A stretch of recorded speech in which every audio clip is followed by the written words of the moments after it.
Hey, j'espère que vous allez bien. Aujourd'hui on se retrouve pour une nouvelle vidéo coloriage et aujourd'hui on va réaliser Javotte dans le nouveau livre mystère Bubby's Trompe-l'œil. Il est trop beau. Donc voici Javotte petit, donc je vais directement la réaliser au Prismacolor. Voilà. Donc on se retrouve juste après. On commence par la peau et comme d'habitude je vous mets les teintes à l'écran, vous n'avez plus qu'à screener pour les combos si vous êtes intéressé. Donc je préfère marquer sur l'écran, comme ça vous avez directement, c'est plus simple pour vous et pour moi aussi. Parce que de les dire, tiens j'utilise cette teinte là, c'est pas toujours évident à suivre, comme ça vous avez directement écrit, voilà, vous n'avez plus qu'à screener. Donc je trouve que c'est un personnage qui change et qu'on voit rarement, Javotte. Donc j'ai déjà réalisé Anastasie en live TikTok avec vous. Oui, je commence à faire des lives, c'est tout récent. J'ai réalisé déjà 3 lives, 4 lives plutôt, parce que oui, avec Anastasie ça fait 4 lives. Et franchement on a passé un super bon moment. Bon, je parle pas beaucoup honnêtement. Je suis un peu timide, surtout quand là c'est en direct, donc bon voilà, je sais pas trop quoi dire ou quoi, mais la dernière fois qu'on a fait un live, on a bien discuté et tout, et franchement on a passé un bon moment, donc à refaire. Entre deux, je vous montre le matériel que j'utilise pour les finitions, les stylos gel et Posca. Donc je fais toujours entre deux mes petites finitions comme ça, au moins c'est fait. Et si par exemple ça s'efface un peu, je repasse dessus à la fin. Voilà. Et je réalise tous mes coloriages mystères en arrangé au Prismacolor. Donc oui, les Prismacolor filent encore plus vite parce qu'en plus je les utilise aussi mais hors mystère. C'est des crayons que j'arrive pas à m'en séparer honnêtement, j'utilise tout le temps. Ils sont tellement géniaux que j'arrive pas à m'en séparer, tout simplement. Je vous dis ça à toutes mes vidéos, mais c'est vrai. En plus, ils filent vite, mais en plus, je suis une personne qui appuie énormément sur ses crayons, donc ils filent encore plus vite. Mais encore, ça fait au moins 2 ans que je les ai et ça va. Ça va, avec tous les coloriages que j'ai fait jusqu'à maintenant, ça va. Donc j'ai encore toutes les teintes, donc ça c'est plutôt cool. Et j'ai des teintes en réserve au cas où, on sait jamais. Mais en live, il y a quelques colocopines m'ont donné un site pour retrouver des prismas à l'unité. Donc j'essaierai de passer une petite commande ou aller jeter un petit coup d'œil tout simplement. Donc voilà. Et pour revenir à Javotte, je trouve que c'est un personnage qu'on voit très peu, voire très rarement, et encore moins petite. Donc c'est pour ça que je l'ai réalisé, j'ai eu un coup de cœur quand je les ai vus.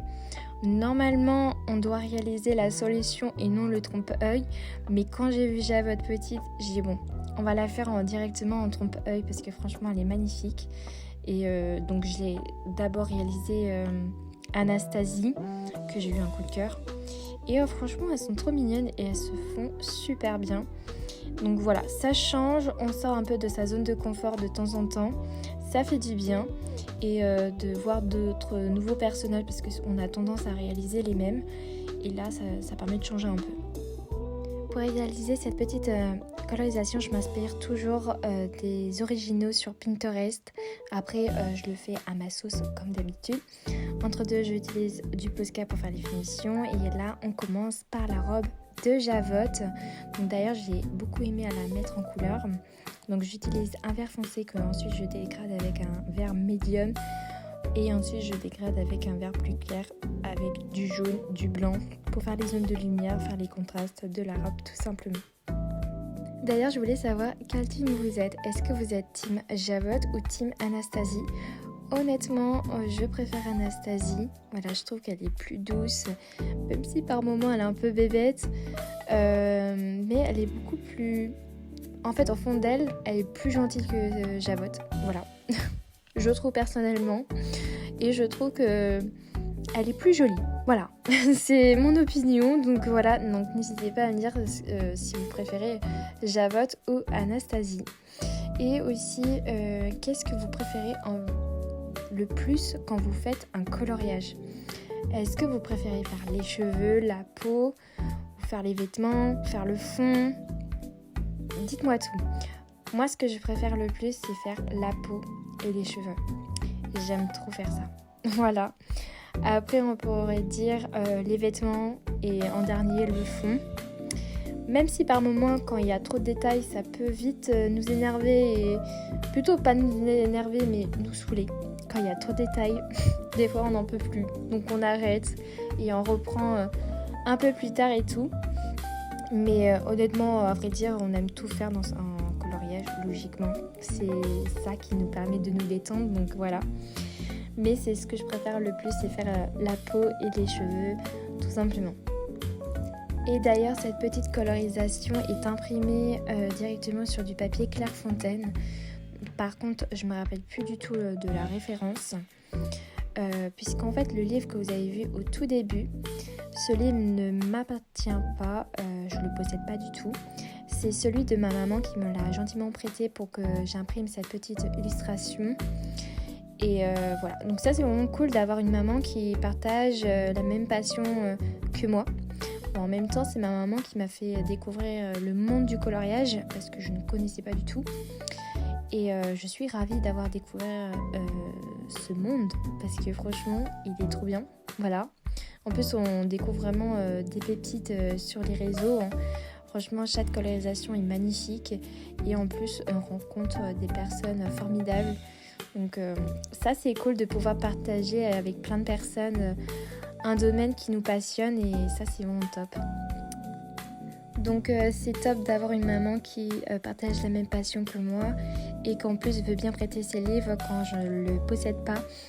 Si j'ai une illustration qui me plaise, voilà, ça me permet de l'imprimer et de la réaliser à mon tour également, sans forcément que j'ai le livre. Entre deux, j'ai réalisé le fond. Donc j'ai essayé de reproduire un tutoriel de Morgane qui nous avait fait partager sur Instagram l'effet néon.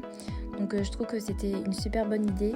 Et je sais pas, j'avais envie de faire sur cette petite colorisation. Donc j'ai essayé de reproduire un peu comme elle. Donc voilà. D'ailleurs Morgane a fait de magnifiques illustrations. Et elle nous partage vraiment des tutos qui sont plutôt sympathiques. Donc voilà, ça nous donne des idées à reproduire sur nos coloriages et ça c'est cool. Et je termine mes finitions au Posca blanc. Donc beaucoup de personnes m'ont posé la question comment j'arrive à avoir un Posca aussi opaque et blanc. C'est juste que j'ai de la chance de tomber sur un Posca blanc très opaque. Voilà, je n'ai pas spécialement de conseils à vous donner à part essayer de repasser plusieurs fois au Posca. Mais j'ai pas spécialement de conseils, c'est juste que j'ai de la chance de tomber toujours sur du Posca très opaque. Donc on les trouve à l'espace culturel et c'est vrai qu'on n'est jamais déçu à part qu'ils filent vite.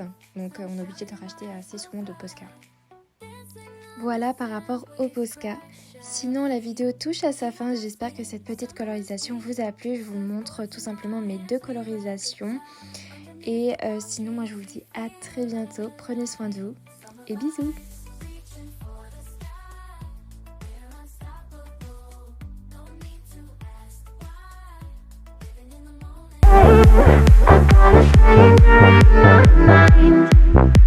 And I ain't got a clue how to tell you how to change your mind, but you still hold me better.